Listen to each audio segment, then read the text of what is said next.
যখন মাইয়েতকে কবরে শোয়ানো হয় তখন সে তাকে দাফন করে যাওয়া ব্যক্তিদের হাঁটার খসখস আওয়াজ শুনতে পায়। এরপরে তাকে যখন শুইয়ে দেওয়া হয়, সে যদি মুমিন ব্যক্তি হয় তাহলে তার মাথার দিকে তার সলাত এসে দাঁড়িয়ে যায়। দুনিয়াতে আপনি যে নামাজগুলো পড়েছেন, আমি যে নামাজগুলো পড়ছি, এগুলো মাথার দিকে দাঁড়িয়ে যায়। ডান দিকে চলে আসে তার সওম মানে কি? রোজা। বাম দিকে চলে আসে যাকাত।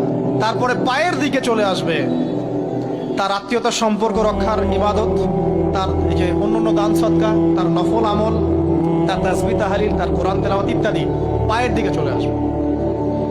এখানে একটা হাদিস এসেছে, সূরাতুল মুলক যে ব্যক্তি রাতের বেলা তেলাওয়াত করবে, কোন সূরা ভাই?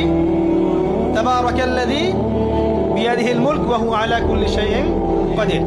এই সূরা যে ব্যক্তি রাতের বেলা করে তেলাওয়াত করবে, ইনশাআল্লাহ সূরা মুলক কবরে তার সাথে থাকবে এবং কবর আযাব থেকে সূরা মুলক তাকে বাঁচাবে ইনশাআল্লাহ।